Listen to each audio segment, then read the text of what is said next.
ರೈತರಿಗೆ ಒಳಿತಾಗಲಿ ಅಂತ ತಿಳ್ಕೊಂಡು 12ನೇ ಶತಮಾನದೊಳಗೆ ಸ್ವತಃ ಬಸವಣ್ಣನವರು ಒಂದು ಕಡೆ ಹೇಳ್ತಾರೆ, ಕೃಷಿ ಕೃತ್ಯ ಕಾಯಕ ಮಾಡುವವರ ಪಾದವ ತೋರಯ್ಯ ಅಂತ ಹೇಳ್ತಾರೆ ಬಸವಣ್ಣನವರು. ಯಾರು ಕೃಷಿ ಕೃತ್ಯ ಕಾಯಕವನ್ನು ಮಾಡ್ತಾರಲ್ಲ ಅವರು ಮನಸ್ಸು ಶುದ್ಧ ಇರ್ತದೆ, ಅವರು ತನು ಶುದ್ಧ ಇರ್ತದೆ, ಅವರು ಸರ್ವಾಂಗ ರೀತಿಯಿಂದಲೂ ಕೂಡ ಶುದ್ಧವಾಗಿರ್ತಾರೆ. ಅವರು ನಿಜವಾಗಿರ್ತಕ್ಕಂಥ ಯೋಗಿ, ಅವರು ನಿಜವಾಗಿರ್ತಕ್ಕಂಥ ಕಾಯಕ ಯೋಗಿ, ಅವನು ನಿಜವಾದ ನೇಗಿಲ ಯೋಗಿ ಅಂತ ತಿಳ್ಕೊಂಡು ಅಪ್ಪ ಬಸವಣ್ಣನವರು ಹೇಳ್ಕೊಂಡು ಬರ್ತಾರೆ.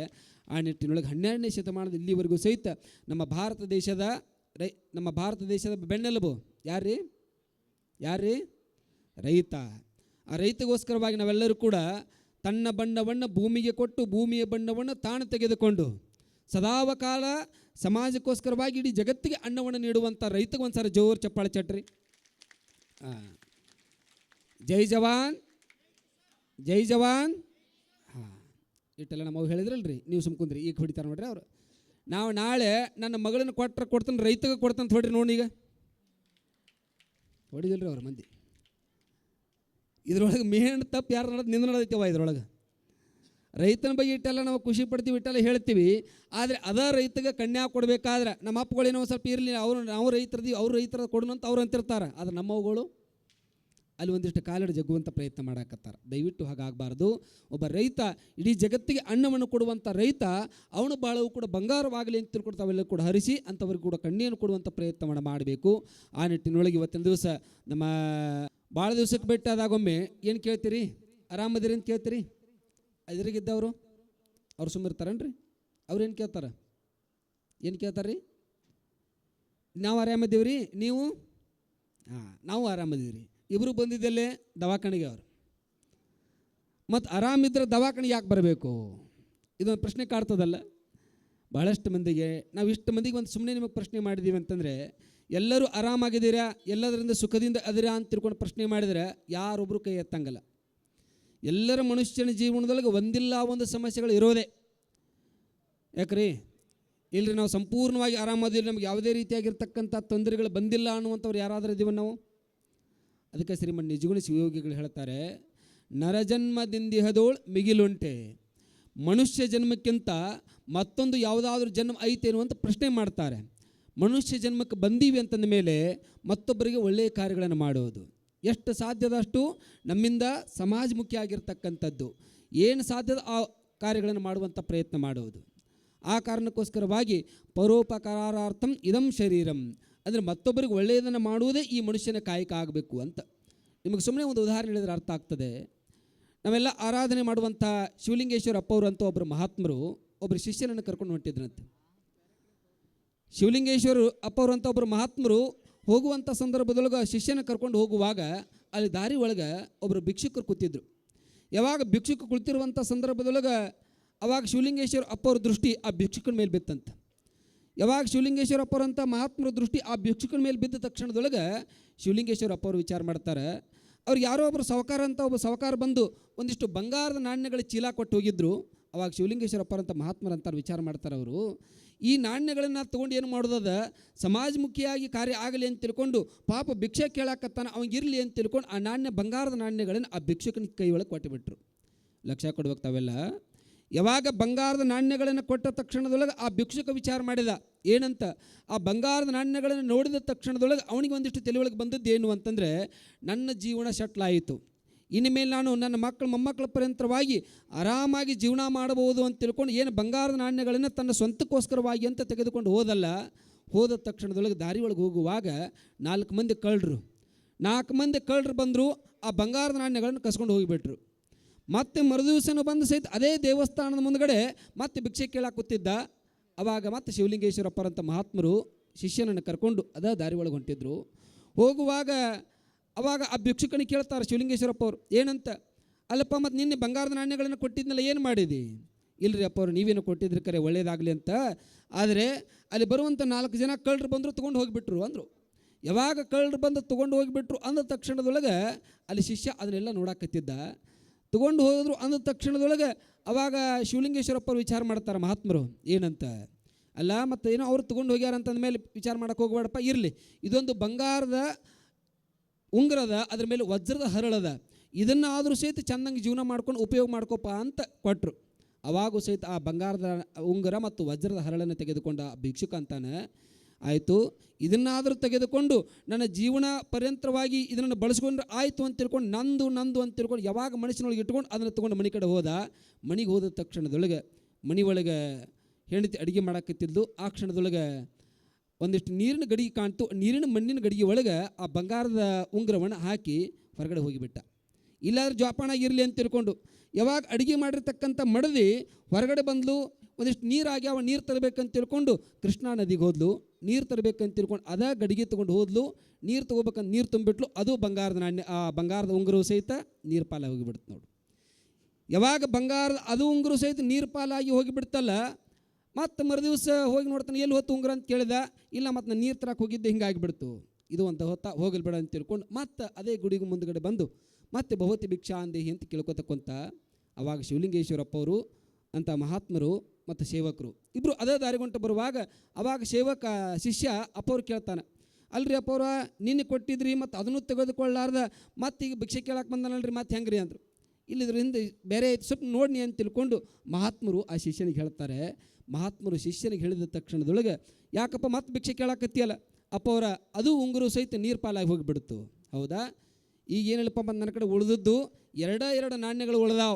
ಈ 2 ನಾಣ್ಯಗಳನ್ನಾದರೂ ಸಹಿತ ವಿಚಾರ ಮಾಡಿ ಬಳಸು, ಇಟ್ಕೋಪ ಅಂತ ತಿಳ್ಕೊಂಡು 2 ನಾಣ್ಯಗಳನ್ನು ಆ ಭಿಕ್ಷುಕನ ಉಡಿ ಒಳಗೆ ಹಾಕಿದರು.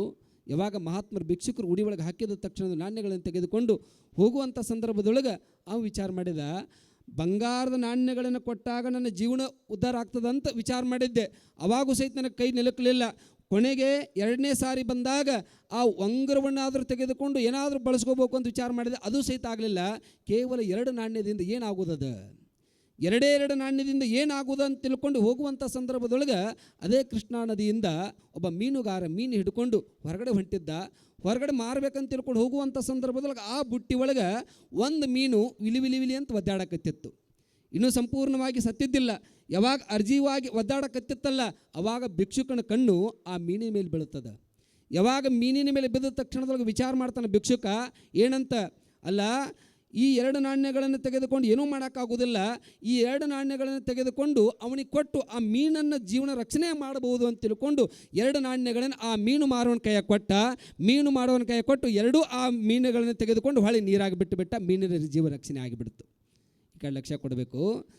ಶಿಷ್ಯ ಇದನ್ನೆಲ್ಲವನ್ನು ಕೂಡ ನೋಡ್ತಾ ಇರುವಂಥ ಸಂದರ್ಭದೊಳಗೆ ಪ್ರಶ್ನೆ ಮಾಡ್ತಾನೆ, ಅಲ್ರಿ ಅಪ್ಪವ್ರ ಏನು ಮಾಡಕತ್ತಾನ್ರಿ ಇವ ಅಂದರು. ಅವಾಗ ಆ ಭಿಕ್ಷುಕ ಮೊದಲನೇ ಸಾರಿ ಬಂಗಾರದ ನಾಣ್ಯಗಳನ್ನು ತೆಗೆದುಕೊಂಡಾಗ ಅವನು ವಿಚಾರ ಮಾಡಿದ್ದೇನ್ರಿ, ಏನು ವಿಚಾರ ಮಾಡಿದ್ದ, ನನ್ನ ಜೀವನ, ನನ್ನ ಮನೆತನ ಮಕ್ಕಳು ಮೊಮ್ಮಕ್ಕಳ ಪರ್ಯಂತರವಾಗಿ ಕುಂತು ಉಣ್ಣುವಷ್ಟು ಬಂಗಾರ ಬಂದು ಬಿದ್ದದ ಅಂತ ತಿಳ್ಕೊಂಡು ಸ್ವಂತಕ್ಕೋಸ್ಕರವಾಗಿ ಸ್ವಾರ್ಥದ ಜೀವನವನ್ನು ವಿಚಾರ ಮಾಡಿದ. 2ನೇ ಸಾರಿಯನ್ನು ಸಹಿತ ಇದರಾಗಾದ್ರೂ ಸಹಿತ ನಂದು ಜೀವನ ಉಪಯೋಗ ಮಾಡ್ಕೋಬೋದು ಅಂತ ತಿಳ್ಕೊಂಡು 2ನೇ ಸಾರಿನೂ ಸಹಿತ ಸ್ವಾರ್ಥದ ಬಗ್ಗೆ ವಿಚಾರ ಮಾಡಿದ. 3ನೇ ಸಾರಿ ಏನಾಯಿತು, 3ನೇ ಸಾರಿ ಮೀನುಗಳು ಆ ಮತ್ತೊಂದು ಜೀವ ಬದುಕಲಿ ಅಂತ ತಿಳ್ಕೊಂಡು ಆ ಮೀನುಗಳಿಗೆ 2 ನಾಣ್ಯಗಳನ್ನು ಕೊಟ್ಟು ಆ ಮೀನುಗಳನ್ನು ತೆಗೆದುಕೊಂಡು ನೀರಾಗಿ ಬಿಟ್ಟ ತಕ್ಷಣದೊಳಗೆ ಆ ಮೀನು ಏನು ಮಾಡ್ತದೆ, ಕೆಳಗಡೆ ಹೋಗಿ ಮೇಲ್ಗಡೆ ಬಂದು ಏನು ಆ ಬಂಗಾರ ಉಂಗುರ ಕಳ್ಕೊಂಡಿದ್ದಲ್ಲ ಮೊದಲನೇ ಸಾರಿ, ಆ ಬಂಗಾರದ ಉಂಗುರವನ್ನು ನದಿ ದಂಡೆಗೆ ಬಂದು ಉಗುಳಿ ಹೊರಗಡೆ ಹೋಗಿಬಿಡ್ತದೆ. ಯಾವಾಗ ಬಂಗಾರದ ಉಂಗುರ ಸಿಕ್ತಲ್ಲ ಅದನ್ನು ತೆಗೆದುಕೊಂಡು ಹೊಳೆ ಹೋಗುವಾಗ ಅಲ್ಲಿ ನದಿ ದಂಡಿ ಮೇಲೆ 4 ಮಂದಿ ಏನು ಕಳ್ಳರು ಆ ಬಂಗಾರದ ನಾಣ್ಯಗಳನ್ನು ಇಸ್ಕೊಂಡಿದ್ರಲ್ಲ ಆ ಬಂಗಾರದ ನಾಣ್ಯಗಳನ್ನು ಮುಚ್ಚಿಡಬೇಕಂತ ತಿಳ್ಕೊಂಡು ಮುಚ್ಚಿಡಾಕತ್ತಿದ್ರು. ಇವು ಸುಮ್ಮನೆ ಅಲ್ಲಿ ಹೋಗೋದಕ್ಕೆ ಅವ್ರು ಕಳ್ರಿ ಅಂತ ತಿಳ್ಕೊಂಡ್ರು. ಇವು ಬಂಗಾರದ ನಾಣ್ಯಗಳನ್ನು ಮುಚ್ಚಿಡೋದು ನೋಡ್ಯಾನ, ಅದಕ್ಕೆ ಇವ್ರು ಬಂಗಾರದ ನಾಣ್ಯಗಳನ್ನು ವಾಪಸ್ ಕೊಟ್ಟುಬಿಟ್ರೆ ಆತು, ಉಳಿದಿದ್ರ ಬಂಗಾರ ಉಳಿಲಿ ಅಂತ ತಿಳ್ಕೊಂಡು ಆ 4 ಜನ ಕಳ್ಳರು ಬಂದರು, ಆ ನಾಣ್ಯಗಳನ್ನು ಸಹಿತ ವಾಪಸ್ ಕೊಟ್ಟು ಬಿಡ್ತಾರೆ.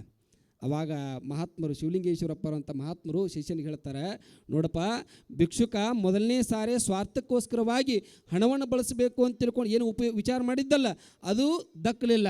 2ನೇದು ಸಹಿತ ಉಂಗುರ ದಕ್ಕಲಿಲ್ಲ.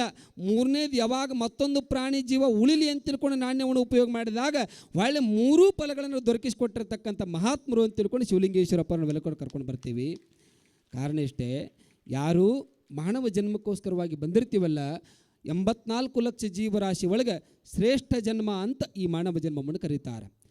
ಅಕ್ಕ ಮಹಾದೇವಿ ಕೂಡ ಹೇಳ್ತಾಳೆ, ವೈರಾಗ್ಯದ ಅಕ್ಕ ಮಹಾದೇವಿ, 84 ಲಕ್ಷ ಜೀವರಾಶಿ ಒಳಗೆ ಹುಟ್ಟಿ ತಟ್ಟು ಮಾನವ ಜನ್ಮಕ್ಕೆ ಬಂದೀವಿ.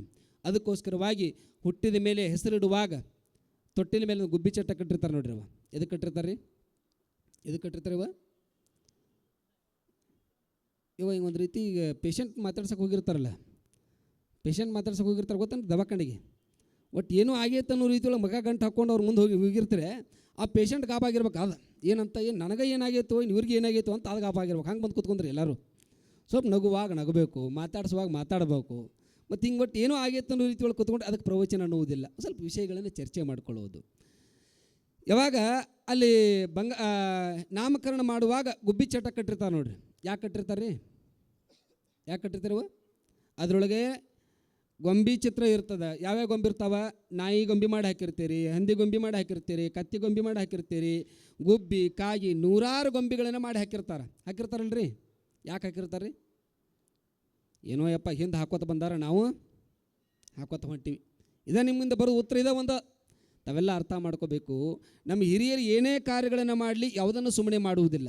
ಹಿಂದಿನ ಒಂದಿಷ್ಟು ಇತಿಹಾಸವನ್ನು ತೆಗೆದು ನೋಡಿದಾಗ ಯಾವ ಕಾರಣಕ್ಕೆ ಅಲ್ಲಿ ಗುಬ್ಬಿ ಚಟ್ಟ ಕಟ್ಕೊಂಡು ಬಂದರು ಅಂತಂದರೆ ಅದರೊಳಗೆ ನಾಯಿ ಗುಬ್ಬಿ ಕಾಗಿ ಗೊಂಬಿಗಳನ್ನು ಯಾಕೆ ಮಾಡ್ಯಾರ ಅಂತಂದರೆ ಹಿಂದಿನ ಜನ್ಮದೊಳಗೆ ನಾಯಿ ಆಗಿದ್ದೇ ಗೊತ್ತಿಲ್ಲ, ಗುಬ್ಬಿ ಆಗಿದ್ದೇ ಗೊತ್ತಿಲ್ಲ, ಕತ್ತಿ ಆಗಿದ್ದೇ ಗೊತ್ತಿಲ್ಲ. ಆ ಎಲ್ಲ ಜನ್ಮಗಳನ್ನು ದಾಟಿ ದಾಟಿ ದಾಟಿ ದಾಟಿ ಈ ಮಾನವ ಜನ್ಮಕ್ಕೆ ಬಂದು ತೊಟ್ಟಿಲದೊಳಗೆ ಬಂದು ಮಲ್ಕೊಂಡು ಅನ್ನುವ ಕಾರಣಕ್ಕೆ ನಮ್ಮ ಹಿರಿಯರು ಗುಬ್ಬಿ ಚಟ್ಟ ಕಟ್ಕೊಂಡು ಬಂದರು. ಗುಬ್ಬಿ ಚಟ್ಟ ಅಂತ ಕಟ್ಕೊಂಡು ಬಂದರು. ಯಾವುದನ್ನು ಸುಮ್ಮನೆ ಮಾಡಿಲ್ಲ ನಮ್ಮ ಹಿರಿಯರು. ಆ ಕಾರಣಕ್ಕೆ ಮಾನವ ಜನ್ಮಕ್ಕೆ ಬಂದೀವಿ ಅಂತಂದ ಮೇಲೆ ಮತ್ತೊಬ್ಬರಿಗೆ ಹಿತಕರ ಆಗಿರ್ತಕ್ಕಂಥ ಜೀವನವನ್ನು ಮಾಡಬೇಕು. ಅದಕ್ಕೆ ಜನಪದ ಗರ್ತಿ ಹೇಳ್ತಾಳಲ್ಲ, ಮಂದಿಯ ಒಳಗ ಚಂದಾಗಿ ಇರಬೇಕ ನಂದಿಯ ಶಿವನ ದಯದಿಂದ, ಮಂದಿಯ ಒಳಗ ಚಂದಾಗಿ ಇರಬೇಕ ನಂದಿಯ ಶಿವನ ದಯದಿಂದ, ಹೋಗುವಾಗ ಮಂದಿಯ ಬಾಯಾಗಿರಬೇಕು, ಹೋಗುವಾಗ ಮಂದಿಯ ಬಾಯಾಗಿರಬೇಕು. ಮತ್ತು ಬಾಯಾಗಿರೋದಕ್ಕೂ ಹಲ್ಲಾಗಿರೋದಕ್ಕೂ ಫರ್ಕ್ ಐತ್ರಿ. ಮತ್ತು ಯಾಕ್ರವ ಬಾಯಿ ಒಳಗೆ 32 ನಾಲಿಗೆ ಅದಾವ, ಒಂದೇ ಹಲ್ಲೈತಿ. ಹ್ಞೂ ಅಂದ್ರೆ ಎಲ್ಲರೂ ಹೆಸರಲ್ಲಿ ನೋಡಾಕತ್ತೀನಿ ನಿಮ್ಮನ್ನು. ಎಷ್ಟು ಹಲ್ದಾವ್ರಿ? 32 ಹಲ್ಲದಾವ, ನಾಲ್ಗೆ ಒಂದ ಅದ. ಅದು ನಾಲ್ಗೆ 32 ಹಲ್ಲ ಅವೆರಡು ಜಗಾಡಕತ್ತಾವ. ಏನಂತ ನೋಡ, ನಾವು 32 ಮಂದಿ ಇದೀವಿ, ನೀ ಇರೋ ಒಬ್ಬನ ಅದಿ. ಯಾವುದು? ನಾಲಿಗೆ. ನಿನಗೆ ಎಲವಿಲ್ಲ ಪೆಲವಿಲ್ಲ, ಮ್ಯಾಗಿನ 2 ಹಲ್ಲ ಕೆಳಗಿನ 2 ಹಲ್ಲ, ಕತ್ತರಿಸಿ ಬಿಟ್ಟರೆ ಕತ್ತರಿಸಿ ಹೊರಗೆ ಬೀಳ್ತೀವಿ, ಹುಷಾರಾಗಿರಂತ 32 ಹಲ್ಲ ನೆಲಗಿ ಹೇಳಾಕತ್ತಾವ. ಅದು ಒಂದೇ ನೆಲಗಿ ಹೇಳಾಕೈತೆ. ಅದು ಏನಂತ? ಹೌದಪ್ಪ, ನಾವು ಇರೋ ಒಬ್ಬನ ಅದನ್ನು ಕರೆ, ನೀವು 32 ಮಂದಿ ಇದ್ರೂ ಇರಬಹುದು, ಎದುರಿಗಿದ್ದವಂಗೆ ಅಣಬಾರ್ದು ಅಂದ್ಬಿಟ್ನಿ ಅಂದ್ರೆ 32 ಮಂದಿ ಹೊರಗೆ. ಹೌದಿಲ್ರಿ? ನಾಲಿಗೆ ಅದಕ್ಕೆ ಎಲಬಿಲ್ಲ. ಯಾರು ನಾಲಿಗೆ ಮೇಲೆ ಇರ್ತಾರಲ್ಲ, ಯಾರು ಒಳ್ಳೆ ಒಳ್ಳೆ ಕಾರ್ಯಗಳನ್ನು ಮಾಡ್ತಿರ್ತಾರಲ್ಲ ಅವರೆಲ್ಲರೂ ಸಹಿತ ನಾಲಿಗೆ ಮೇಲೆ ಇರ್ತಾರ ಅಂತ. ಯಾರು ಕೆಟ್ಟ ಕೆಟ್ಟ ಕಾರ್ಯಗಳನ್ನು ಮಾಡ್ತಿರ್ತಾರ, ಹಲ್ಲು ಕಟ್ಟಿಸಿ ಮಾತಾಡ್ತಿರ್ತಾರೆ ನೋಡಿ, ಇದ್ರ ಕಾಲಕ್ಕೆ ಸಾಕಾಗಿ ಹೋಗೈತಿ ಅಂದ್ರೆ ಅವರೆಲ್ಲರೂ ಹಲ್ಲಾಗಿ ಉಳಿದಿರ್ತಕ್ಕಂಥವ್ರು ಅಂತ. ಹಾಗಾಗಿ ಎಷ್ಟು ಸಾಧ್ಯದಷ್ಟು ಪರೋಪಕಾರ್ಯಗಳನ್ನು ಮಾಡಬೇಕು ಅಂತ ತಿಳ್ಕೊಂಡು